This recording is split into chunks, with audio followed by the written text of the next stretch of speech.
തന്റെ കാൽപാദങ്ങൾക്കിടയിൽ നനഞ്ഞു കുതിർന്നു കിടക്കുന്ന ആ കറുത്ത ഡയറി കണ്ടപ്പോൾ ദേവന് സമ്മിശ്ര വികാരമാണുണ്ടായത്. ദേഷ്യവും ആശ്ചര്യവും അല്പം ഭയവും. ദേവൻ ആ ഡയറി കയ്യിലെടുത്തു. ദേഷ്യത്തോടെ കടലിന് നേരെ കൈകളോങ്ങി. പക്ഷേ അയാളുടെ മനസ്സിന് അടുത്ത നിമിഷം മറ്റെന്തോ തോന്നി. ആ ഡയറി ദേവൻ എറിഞ്ഞില്ല. ലൈബ്രറി മുറിയിൽ മയങ്ങിക്കിടന്ന ഡയറിയെ തൊട്ടുണർത്തിയത് താനായിരുന്നു എന്ന ബോധം ദേവനുണ്ടായി കാണണം. എന്നാൽ അടുത്ത നിമിഷം ദേവൻ ആ ഡയറി തല കീഴായി കിടക്കുന്ന വഞ്ചിയുടെ അടിയിൽ വയ്ക്കുകയാണ് ചെയ്തത്. അവിടെ ഉപേക്ഷിച്ചുകൊണ്ട് ദേവൻ ബൈക്കെടുത്ത് വീട്ടിലേക്ക് തിരിച്ചു. വീട്ടിൽ രാഘവനമ്മാവനും സുമതി അമ്മായിയും വന്നിരിക്കുന്നു. അവർ ദേവനും മീനാക്ഷിയും തമ്മിലുള്ള വിവാഹ ദിവസം കുറിച്ചത് അറിയിക്കാനാണ് വന്നിരിക്കുന്നത്. തന്റെ ഏട്ടന്റെ ഏത് തീരുമാനവും അനുസരിക്കുവാൻ തയ്യാറായിരുന്നു സുഭദ്ര എന്ന സ്ത്രീ. ദേവനും സന്തോഷമായി. വിവാഹത്തിന് വെറും 17 ദിവസമേ ഉള്ളൂ. അതിനു മുൻപ് ഒരു കടം ബാക്കിയുള്ളത് തീർക്കാൻ ദേവൻ ആഗ്രഹിച്ചിരുന്നു. ആരെയും അറിയിക്കാതെ ആ രാത്രി തന്റെ കടം ദേവൻ പലിശ സഹിതം വീട്ടി. ജോലിയിൽ നിന്ന് ഇറങ്ങി നിന്ന CI മുഹമ്മദ് റിയാസിനെ അന്ന് നടു റോട്ടിൽ വെച്ച് ദേവൻ കണ്ടു. ജോലിയിലില്ലാതെയും വഴിയോരത്തുള്ള തട്ടുകടക്കാരെ ഭീഷണിപ്പെടുത്തി പണം വാങ്ങി പോക്കറ്റിലിട്ടുകൊണ്ടുള്ള വരവായിരുന്നു അയാൾ. മുൻപിൽ നിൽക്കുന്ന ദേവനെ ആദ്യം അയാൾക്ക് മനസ്സിലായില്ല. എന്താ സാറേ, സുഖമല്ലേ? ഓ നീയോ? എന്താടാ ചെറുക്ക ഒരു സിനിമാ സ്റ്റൈൽ നിൽപ്പ്? മര്യാദയ്ക്ക് വഴിമാറി പോടാ. പോവാൻ തന്നാ വന്നത്. എന്റെ ബാഗിൽ നീ മയക്കുമരുന്ന് വെച്ചു. ഒരു തെറ്റും ചെയ്യാത്ത എന്നെ നീ ബൂട്ട് കൊണ്ട് കുറെ ചവിട്ടി. ആഹാ, മോൻ പ്രതികാരം ചെയ്യാൻ വന്നേക്കുവാണോ? ഈ മുഹമ്മദ് റിയാസ് ആരാണെന്നേ നിന്നെ ഞാൻ അറിയിക്കാം. നിനക്ക് നിയമം അറിയില്ല. ഇത് വേറെ വകുപ്പാ മോനെ. കാക്കിയോട് കളിക്കുമ്പോ നോക്കിയും കണ്ടും കളിക്കണം, അല്ലെങ്കിലേ മോന്റെ നിക്കറ് കീറും. റിയാസ് മുന്നിൽ നിൽക്കുന്ന ദേവനെ തള്ളി മാറ്റാൻ ശ്രമിച്ചു. എന്നാൽ തനിക്ക് നേരെ നീണ്ട കൈ തട്ടിമാറ്റിക്കൊണ്ട് റിയാസിന്റെ നെഞ്ചിലേക്ക് ദേവന്റെ കാലുയർന്നു. ചവിട്ടേറ്റ് റിയാസ് മറിഞ്ഞു വീണു. അലറിക്കൊണ്ട് റിയാസ് എഴുന്നേറ്റു. ദേവന്റെ അടുത്ത അടി റിയാസിന്റെ ഇടതു കവിളിലായിരുന്നു. അതോടെ ദേവനെ ശാരീരികമായി കീഴ്പ്പെടുത്തുവാൻ കഴിയില്ലെന്ന് റിയാസിന് ബോധ്യമായി. എടാ, നീ കൈവച്ചതേ പോലീസുകാരന്റെ ദേഹത്താ. അതിനുള്ള മറുപടി നിന്നെക്കൊണ്ട് പറയിപ്പിക്കും. ഞാൻ തിരിച്ചൊന്ന് കയറിക്കോട്ടെ. നിനക്ക് ജാമ്യം കിട്ടാത്ത പണി ഞാൻ തരും. ഒരിക്കലും ജയിലിൽ കിടന്നാ പിന്നെ ആ പേടിയൊക്കെ അങ്ങ് പോകും സാറേ. പിന്നെ ഇതിന്റെ പേരിൽ നീ വല്ല കള്ളക്കേസ് ഉണ്ടാക്കി എന്നെ അകത്തിടാനാണ് ഭാവമെങ്കിൽ കുറച്ചു ദിവസം മുമ്പ് നിന്റെ അക്കൗണ്ടിലേക്ക് വന്ന 5 ലക്ഷത്തിന്റെ കണക്ക് നീയും പറയേണ്ടി വരും. ദേവൻ വീട്ടിലെത്തി ഭക്ഷണം കഴിച്ചു കിടന്നപ്പോൾ അമീൻ മുഹമ്മദിന്റെ കോൾ വന്നു. പറയൂ സർ. ഞാൻ ആൻഡോയുടെ റിലീസിന് വേണ്ടി ശ്രമിച്ചു. ലീഗലി ഇനി വിചാരണയൊന്നുമില്ല. ശിക്ഷ നടപ്പാക്കാനാണ് ഉദ്ദേശം. ഊരിപ്പോരാത്ത വിധത്തിൽ അവനെ ചതിച്ചിരിക്കുകയാണ് ജോർജീപ്പൻ. ഒരു വഴിയില്ലേ സാർ? പിന്നെയൊരു വഴിയുണ്ട്. കുറ്റവാളി ചെയ്ത കുറ്റത്തിന് പകരം പണം കെട്ടിവെച്ചാൽ അയാളെ മോചിപ്പിക്കാൻ കഴിയും. എത്ര പണം വേണ്ടിവരും സാർ? 1 ലക്ഷം സൗദി റിയാൽ, ഏകദേശം നാട്ടിലെ 20 ലക്ഷം രൂപ. 20 ലക്ഷമോ? അതെ. സാറ് വിചാരിച്ച അവനെ രക്ഷിക്കാൻ കഴിയില്ലേ?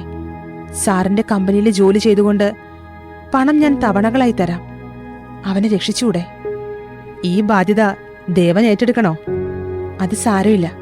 സാറ് പറയാറില്ലേ പടച്ചോനെ നിരക്കാത്തതായി ഒന്നും ചെയ്യാറില്ലെന്ന്. സാറിന്റെ പടച്ചോനെ ഓർത്ത് അവനെ രക്ഷിക്കണം. അവൻ അവന്റെ അമ്മയെ കാണുമ്പോൾ 2 കൈകൾ കൊണ്ട് തന്നെ കെട്ടിപ്പിടിക്കണം. എനിക്കിത് കാണണം. സാർ എന്നെ സഹായിക്കില്ലേ? ഓക്കെ, ഞാൻ ചെയ്യാം. 20 ലക്ഷം ഞാൻ നൽകാം. അവനെ മോചിപ്പിക്കാം. സാറിന് ആ പണം ഞാൻ തരും. എങ്ങനെയെങ്കിലും ആന്റോയെ രക്ഷിച്ചേ മതിയാവൂ. ദേവന്റെയും മീനാക്ഷിയുടെയും കല്യാണം അടുത്തു. ഇനി വെറും 4 നാൾ മാത്രം. അവർ തമ്മിലുള്ള കൂടിക്കാഴ്ചകളിൽ അതിനിടെ അറിയാതെ ആ പേര് കടന്നു വന്നു. ഞാനൊരു കാര്യം പറഞ്ഞാ നീ പേടിക്കോ? എന്തിനാ പേടിക്കണേ? ദേവേട്ടൻ പറ. നിനക്ക് ഈ ആത്മാവിലൊക്കെ വിശ്വാസമുണ്ടോ? മരിച്ചവര് വാവിന്റെ അന്ന് വീടുകളിലേക്ക് ആത്മാക്കളായി വരുമെന്ന് ചെറുപ്പത്തിൽ നമ്മുടെ മുത്തശ്ശി പറഞ്ഞു തന്നിട്ടുണ്ട്. പിന്നെ ബലിയിടുമ്പോ കാക്കയുടെ രൂപത്തിൽ വരുമെന്ന് പറഞ്ഞിരുന്നു. നീ ആത്മാവിനെ കണ്ടിട്ടുണ്ടോ? ഞാൻ ഉപ്മാവ് മാത്രമേ കണ്ടിട്ടുള്ളൂ. തമാശയല്ല മാളൂട്ടി. എപ്പോഴെങ്കിലും നിനക്ക് തോന്നിയിട്ടുണ്ടോ? സ്വപ്നത്തിലോ മറ്റോ പേടി സ്വപ്നം കാണാറുണ്ടോ? കാണാറുണ്ട്. പക്ഷെ എണീക്കുമ്പോ ഒന്നും അങ്ങനെ ഓർമ്മയുണ്ടാവില്ല. അല്ല, എന്താ ദേവേട്ടാ ഇപ്പൊ ഇങ്ങനെയൊക്കെ ചോദിക്കണേ? പുതിയ കഥ ആത്മാവിനെ പറ്റിയാണോ? കഥയല്ല, അനുഭവം. മീനാക്ഷി ചുറ്റും നോക്കി. ദേ, കാവാണ്. എനിക്ക് പേടിയാവണുണ്ട് കേട്ടോ. കാവില് ഭഗവതി ഉണ്ടല്ലോ. പിന്നെന്തിനാ നീ പേടിക്കണേ? നടയടച്ചു. നീ പേടിക്കണ്ട, ഞാനൊന്നും പറയുന്നില്ല. നിന്നോടെങ്കിലും പറയണമെന്ന് തോന്നി, അതാ. ഓക്കെ, അത് വിട്ടേക്ക്. പക്ഷേ മീനാക്ഷി വിട്ടില്ല. എന്നാലും എന്താ ദേവേട്ടാ ദേവേട്ടൻ അങ്ങനെ ചോദിച്ചേ? ഒന്നുമില്ലാന്നേ. പറ. ഇല്ലാച്ചാ എനിക്കൊരു സമാധാനം ഉണ്ടാവില്ല, അതാ. പറയട്ടെ? പറ. നീ പേടിക്കും. ഇല്ല, പറ. അല്ലെങ്കിൽ ഇന്ന് ഉറക്കം വരില്ല. ഒറ്റയ്ക്കാ കിടക്കണേ. 3 ദിവസം കൂടിയല്ലേ ഒറ്റയ്ക്ക് കിടക്കേണ്ടു. വേഗം പറഞ്ഞോ പ്ലീസ്. ദേവൻ പതിയെ റബേക്കയെ പറ്റി മീനാക്ഷിയോട് പറഞ്ഞു. അവൾ അതെല്ലാം കേട്ട് ശില പോലെ നിന്നു. എന്നിട്ടിപ്പോ ആ ഡയറി ദേവട്ടൻ കളഞ്ഞുന്നാണോ? ഞാൻ പറഞ്ഞല്ലോ അന്ന് ബീച്ചിൽ പോയപ്പോ ഒരു വഞ്ചിയുടെ അടിയിൽ വെച്ചെന്ന്. സത്യല്ലേ? ഞാൻ എന്തിനാ പെണ്ണെ നിന്നോട് നുണ പറയുന്നേ? എന്നെ ഒന്ന് വീട് വരെ ആക്കി തരോ? ഈ പറമ്പിലൂടെ കുറച്ചങ്ങ് നടന്ന വീടായില്ലേ. പറമ്പിലൂടെ ബൈക്ക് പോവില്ല. നീ ഒറ്റയ്ക്കല്ലേ വരാറും പോവാറുള്ളത്. എന്നെ വീട്ടിലേക്ക് ആക്കി തരാൻ പറ്റൂ ഇല്ലയോ? ഞാൻ അച്ഛനെ വിളിക്കണോ? വേണ്ട, ഞാൻ വരാം. നടക്ക്. ഇപ്പോഴേ ഇങ്ങനെ, അപ്പൊ കല്യാണം കഴിഞ്ഞ എന്താവും? എന്താ പറഞ്ഞേ? അല്ല, ആ പേരാലിന്റെ മോളിലെ എന്തോരം വവ്വാലാന്ന് പറഞ്ഞതാ. മീനാക്ഷി പേരാലിലേക്ക് നോക്കി. അയ്യോ, ഈ വവ്വാലുകള് പ്രേതത്തിന്റെ കൂട്ടുകാരല്ലേ? മിണ്ടാതെ നടക്കടി. ദേ, നിന്റെ ഡാഡി മുറ്റത്ത് നിൽക്കുന്നു. വേം പൊയ്ക്കോ. എന്നാ ഞാൻ പോട്ടെ. വീട്ടിൽ കയറുന്നില്ലേ? സാഹചര്യം ശരിയല്ല. നേരം വൈകി വീട്ടിലെത്തിയനെ നിന്നെ വഴക്കു പറയുന്നത് കേട്ടു നിൽക്കാനുള്ള ശക്തി എനിക്കില്ല. ഞാൻ പോട്ടെ. എടോ ദുഷ്ടാ. അങ്ങനെ വിവാഹദിനമെത്തി. ദേവൻ മീനാക്ഷിയുടെ കഴുത്തിൽ താലി കെട്ടി. അന്ന് രാത്രി ദേവൻ നിൽക്കേണ്ടത് പെണ്ണിന്റെ വീട്ടിലാണ്. ഏറെ നേരം കഴിഞ്ഞിട്ടും രാഘവൻ ദേവനുമായുള്ള സംസാരം നിർത്തിയില്ല. പല കാര്യങ്ങളും പറയുന്നുണ്ട്. സുഭദ്ര ദേവനെ പ്രസവിച്ചതും സ്കൂളിൽ കൊണ്ടുപോയതും കശുമാവിന്റെ കൊമ്പീന്ന് വീണ് കാലൊടിഞ്ഞതും ഓരോ കഥയും പറഞ്ഞു കഴിയുമ്പോൾ ദേവൻ വിനയത്തോടെ കഥ പറച്ചിൽ കഴിഞ്ഞുവെന്ന് കരുതി സന്തോഷിക്കും. മീനാക്ഷി രാഘവന്റെ പുറകിൽ നിന്നുകൊണ്ട് ദേവനെ നോക്കി കണ്ണുമിഴിച്ചു. കോട്ടുവായ ഇട്ടുകൊണ്ട് മീനാക്ഷി തിരിഞ്ഞു നോക്കിയത് അമ്മ സുമതിയെയാണ്. ദേ, ഈ പെണ്ണ് കോട്ടുവായിടുന്നു. നിങ്ങൾ കഥ പറച്ചിൽ നിർത്ത്, പിള്ളേർ ഉറങ്ങിക്കോട്ടെ. അപ്പോഴാണ് രാഘവൻ സമയം നോക്കിയത്. സമയം ഇത്രയൊക്കെ ആയോ? ഇല്ല, കുറച്ചുകൂടി കഴിഞ്ഞാൽ നേരം വെളുക്കും. രാഘവനോടും സുമതിയോടും സംസാരിച്ചുകൊണ്ട് ദേവൻ മീനാക്ഷിയുമായി മണിയറയിൽ കയറി വാതിലടച്ചു. മുറിയിൽ കടന്നയുടനെ തന്നെ വാരിപ്പുണർന്ന ദേവനെ മീനാക്ഷി നാണത്തോടെ നോക്കി. വിട്, ഇത് കാവല്ല, നമ്മുടെ മണിയറയാ. മീനാക്ഷിയുടെ മുഖം നാണം കൊണ്ട് ചുവന്നു. നിന്റെ തലമുടിക്ക് മുല്ലപ്പൂവിന്റെ മണം. ദേവൻ അവളുടെ നെറുകയിൽ ചുംബിച്ചു. അതിനാരാ മുല്ലപ്പൂ ചൂടിയത്? മാത്രല്ല, നമ്മുടെ മുറിയിലുമില്ല. മണിയറയൊരുക്കാനൊന്നും ആരുമില്ല മോനെ. എന്തിനാ മണിയറയൊരുക്കണത്? ആരെ ബോധിപ്പിക്കാനാ? മണിയറ സത്യത്തിൽ വർഷങ്ങളായി നമ്മൾ മനസ്സിലല്ലേ ഒരുക്കിയത്. ദേവൻ കിടന്നുകൊണ്ട് ഫാനിന്റെ സ്വിച്ചിട്ടതും ഫാനിന്റെ ലീഫിൽ നിന്നും മുല്ലമഴയാണ് പെയ്തത്. പാതി വിരിഞ്ഞ മുട്ടുകൾ അവർക്കുമേൽ പൊഴിഞ്ഞുകൊണ്ടിരുന്നു. മീനാക്ഷി പുതുമഴയിൽ കുട ചൂടുന്ന 5 വയസ്സുകാരിയെപ്പോലെ ആ പൂമഴ ആസ്വദിച്ചു. എന്നാൽ അടുത്ത നിമിഷം അവൾ യാഥാർത്ഥ്യത്തിലേക്ക് തിരിച്ചു വന്നു. ആരാ ഇത് ചെയ്തത്? അത് വല്ല പിള്ളേരും ആവും. ഏത് പിള്ളേര്? എവിടുത്തെ പിള്ളേര്? ഇത് അവളുടെ പണിയാ. എനിക്ക് ഉറപ്പാ, ഇത് അവളുടെ പണിയാ. മീനാക്ഷി പേടിയോടെ ദേവന്റെ നെഞ്ചിലേക്ക് പതിഞ്ഞിരുന്നു. അന്നു രാത്രി മീനാക്ഷി വല്ലാതെ ഭയന്നു. ഭയത്താൽ ആ പെൺകുട്ടി നേരം വെളുക്കുന്നതുവരെ ദേവന്റെ നെഞ്ചിൽ പറ്റിച്ചേർന്ന് കിടന്നു. ഇടയ്ക്ക് പുറകിലേക്ക് അവൾ തല ഉയർത്തി നോക്കും. എന്താണ് സംഭവിച്ചിരിക്കുന്നതെന്ന് ദേവന് നല്ലപോലെ അറിയാം. ഇതുപോലെയൊരു മുല്ലമഴ സൃഷ്ടിക്കാൻ മനുഷ്യന് സാധ്യമല്ല. മാത്രമല്ല, ആ മുല്ലമൊട്ടുകളെല്ലാം തന്നെ അടുത്ത നിമിഷം അപ്രത്യക്ഷമായിരിക്കുന്നു. മീനാക്ഷിയുടെ അവസ്ഥയിൽ ദേവന് വിഷമം തോന്നി.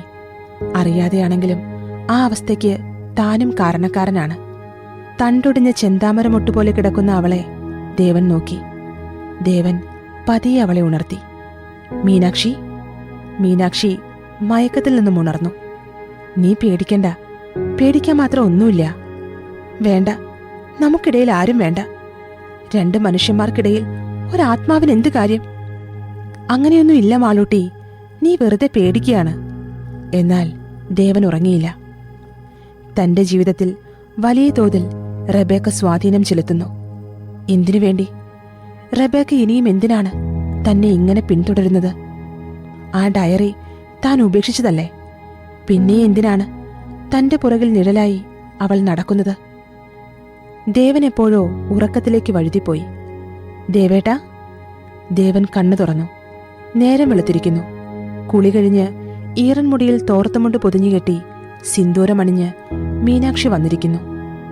ദേവൻ അവളുടെ സിന്ദൂരത്തിലേക്ക് നോക്കി.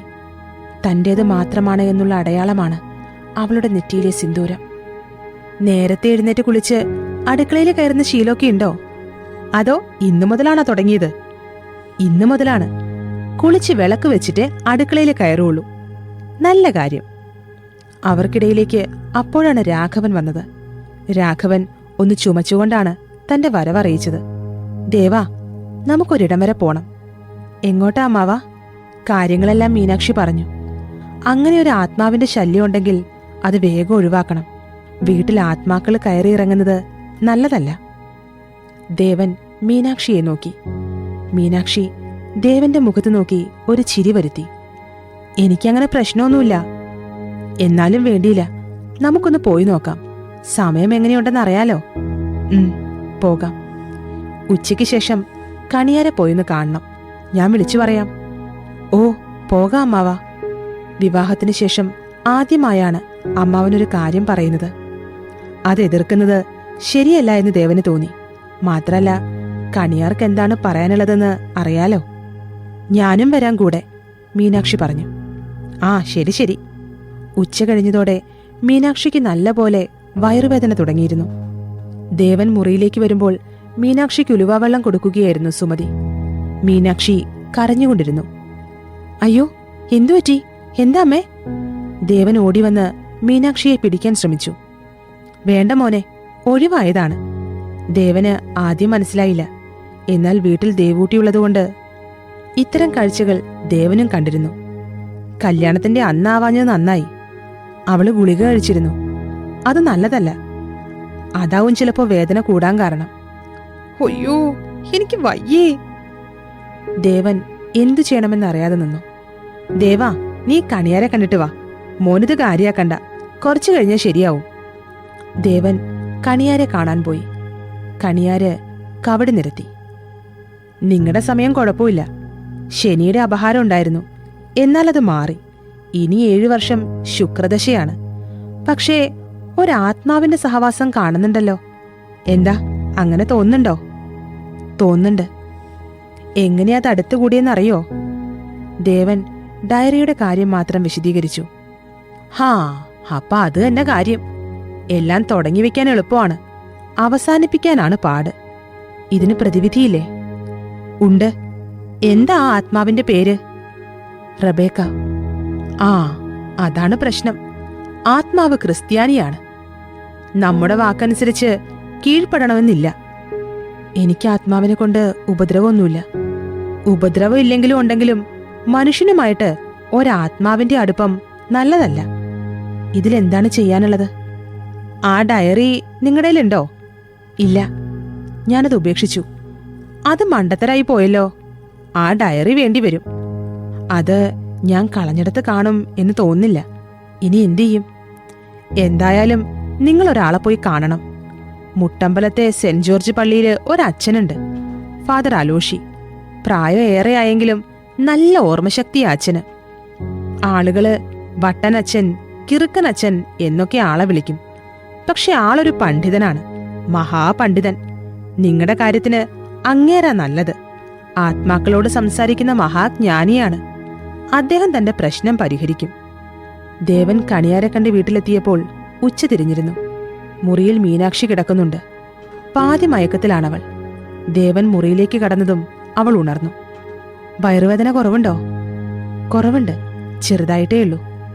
ദേവൻ അവളുടെ അടിവയറിൽ പതിയെ തലോടി. അവളെ ശുശ്രൂഷിക്കാനുള്ള ശ്രമം. അവൾ ആ കൈ അവിടെ ചേർത്ത് പിടിച്ചു. കണിയാരെ കാണാൻ പോയിട്ട് എന്തായി? എന്താവാൻ, അച്ഛനെ കാണണമെന്ന്. അച്ഛനെ കാണണമെന്നോ? അച്ഛൻ പുറത്തുണ്ടല്ലോ. നിന്റെ അച്ഛനെയല്ല, പള്ളിയിലച്ഛനെ. ആ, എപ്പോഴാ പോണേ? നിനക്കെന്താ? ഈ മുട്ടമ്പലം കോട്ടയം ജില്ലയിലോ മറ്റോ ആണ്. കണിയാര് പറഞ്ഞത് കേട്ട് ജീവിച്ച നമ്മൾ ശരിക്കും കുറെ പാടുപെടും മോളെ. ദേവേട്ടാ, ഈ കാര്യത്തില് ഞാൻ പറയുന്നതൊന്ന് കേക്ക്. അല്ലെങ്കിൽ ഓരോ നിമിഷവും പേടിച്ചു വിറച്ച് ഞാൻ കഴിയേണ്ടി വരും. എനിക്കിത്തിരി സമാധാനം വേണം. നമ്മൾ എത്ര സ്വപ്നം കണ്ടതാ ഈ ജീവിതം. ഉള്ള കാലം സ്വസ്ഥമായിട്ട് ജീവിക്കാൻ കഴിയില്ലെങ്കിൽ ഇഷ്ടപ്പെട്ട് കിട്ടിയ ജീവിതം കൊണ്ട് എന്താ കാര്യം? മതി മതി, ഞാൻ പോവാം. നാളെ പോകുവോ? പോകാം, നീ സമാധാനപ്പെട്. പിറ്റേ ദിവസം രാവിലെ പ്രഭാത ഭക്ഷണ സമയത്ത് ഒരു കാർ രാഘവന്റെ വീടിന് മുൻപിൽ വന്നു നിന്നു. അതിൽ നിന്നും ഇറങ്ങിയ ചെറുപ്പക്കാരൻ ആ വീട്ടിലേക്കുള്ള വഴി ചോദിച്ചത് മുറ്റത്ത് നിന്നിരുന്ന സ്വന്തം അമ്മയോട് തന്നെയായിരുന്നു. അവൻ വന്നിരിക്കുന്നു, ത്രേസ്യയുടെ മകൻ ആന്റോ. അമ്മയും മകനും തമ്മിൽ കെട്ടിപ്പിടിച്ചുകൊണ്ടുള്ള കരച്ചിലിന് ആ പഴയ നാലുകെട്ട് സാക്ഷ്യം വഹിച്ചു. ത്രേസ്യ ആന്റോയെ കെട്ടിപ്പിടിച്ചുള്ള കരച്ചിൽ തുടരുകയാണ്. എന്റെ കുഞ്ഞെ, ഞാൻ എത്രയായടാ നിന്നെ ഒന്ന് കാണാൻ കാത്തിരിക്കുന്നു. എന്റെ മോനെ ഒരു നോക്ക് കണ്ടിട്ട് മരിച്ചാൽ മതിയെന്ന് ഞാൻ എന്നും കർത്താവിനോട് പ്രാർത്ഥിക്കും. ആൻസിയും ആന്റോയുടെ അടുത്തേക്ക് ഓടി വന്നു. ഓടി വരുമ്പോൾ മുറ്റത്തെ ചെറുകല്ലിൽ തട്ടി അവളുടെ കാൽവിരലിൽ രക്തം കിനിഞ്ഞു. എന്നാൽ തന്റെ ജ്യേഷ്ഠനെ കണ്ട സന്തോഷത്തിൽ ആ വേദന അവൾ അറിഞ്ഞില്ല. വീട്ടിലുള്ളവരെല്ലാം ആ അമ്മയ്ക്കും മകൾക്കും ചുറ്റും കൂടി. ആന്റോ ദേവന്റെ അടുത്തേക്ക് വന്നു. ദേവേട്ടൻ അല്ലേ? അതെ, ഞാൻ ഏട്ടായിയുടെ വീട്ടിൽ പോയിരുന്നു. അപ്പോഴാ അറിഞ്ഞത് ഇവിടെയാണെന്ന്. ഏട്ടായിയോട് തീർത്താൽ തീരാത്ത നന്ദിയുണ്ടെനിക്ക്. എനിക്ക് വേണ്ടി ചെയ്തതൊക്കെ മറക്കാൻ കഴിയുന്നതല്ല. ആ ബാധ്യത ഞാൻ വീട്ടും. ആദ്യം ഞാൻ എൻ്റെ അമ്മച്ചീനെയും ആൻസീനെയും നാട്ടിലേക്ക് കൊണ്ടുപോട്ടെ. അവിടെ ഞങ്ങൾക്കൊരു കൊച്ചു വീടുണ്ട്. 2 ദിവസം കഴിഞ്ഞ് ചെക്കനെയും പെണ്ണിനെയും കൊണ്ടാക്കും ചെക്കന്റെ വീട്ടിലേക്ക്. അത് കഴിഞ്ഞു പോയാ പോരെ? ഇത്ര ദിവസം നിങ്ങളെല്ലാരും എന്റെ അമ്മച്ചീനെയും അനീത്തിനെയും കൂടെ നിർത്തിയില്ലേ? ഇനി ഞങ്ങൾ പൊയ്ക്കോളാം. അതാണ് ഞാൻ ആഗ്രഹിക്കുന്നത്. മറ്റൊന്നും തോന്നരുത്. ഞാൻ തടയുന്നില്ല മോനെ. എനിക്ക് മനസ്സിലാവും, കുറേ വർഷത്തെ കഥകൾ പറയാനുണ്ടാവും നിങ്ങൾക്ക്. അത് സ്വന്തം വീട്ടിലാവുമ്പോ ഒരു വല്ലാത്ത സമാധാനം ഉണ്ടാവും. എന്താവശ്യമുണ്ടേലും ഇവിടേക്ക് വിളിക്കാം. ഏത് പാതിരാത്രി വേണേലും ഇവിടേക്ക് കയറി വരാം. നിങ്ങളെപ്പോലെയുള്ള ആൾക്കാരുടെ ഇടയിൽ വന്നു ചേർന്നത് എന്റെ അമ്മച്ചിയുടെ പുണ്യമാണ്. അവരാ വീട്ടിൽ നിന്നിറങ്ങുമ്പോൾ ത്രേസ്യ ദേവന്റെ അരികിലേക്ക് വന്നു. നന്ദി പറഞ്ഞിട്ട് ഞാൻ സ്വയം ചെറുതാവണില്ല. അവർ പോയി കഴിഞ്ഞതും ദേവന്റെ ഫോണിലേക്ക് അമീൻ മുഹമ്മദിന്റെ കോൾ വന്നു. ആന്റോ അവിടെ എത്തിയോ? വന്നിരുന്നു. അവനു വേണ്ടി 20 ലക്ഷം രൂപ ഞാൻ കെട്ടിവെച്ചിരുന്നു. സാറിന് നല്ലതേ വരൂ. ആ പണം സാറിന് കഴിയുന്നത്ര വേഗം ഞാൻ തന്നു തീർക്കും. എങ്കിൽ അടുത്ത മാസം തന്നെ ദേവൻ എന്റെ കമ്പനിയിൽ ജോയിൻ ചെയ്തോളൂ. ശരി സാറേ, ഞാൻ അടുത്ത മാസം തന്നെ ജോലിക്ക് കയറാം. ഫോൺ ചെയ്തു കഴിഞ്ഞപ്പോൾ മീനാക്ഷി ദേവന്റെ അടുത്തേക്ക് വന്നു. ദേവേട്ടൻ ആ പള്ളിയിലച്ഛനെ കാണാൻ ഇറങ്ങുന്നില്ലേ? എന്റെ പൊന്നു ചെങ്ങായി, ഞാനിതാ ഇറങ്ങാണ്. ദേവൻ മുറ്റത്തേക്ക് കാലെടുത്ത് വെച്ചതും ഇടിവെട്ടി മഴ പെയ്യാൻ തുടങ്ങി. ദേവന്റെ മുൻപിലേക്ക് മുറ്റത്തെ മാവിൽ നിന്നും ഒരു കൊമ്പ് മുറിഞ്ഞു വീണു. അതിന്റെ തോലുരിഞ്ഞ ഭാഗത്തിന് രക്തത്തിന്റെ നിറമായിരുന്നു.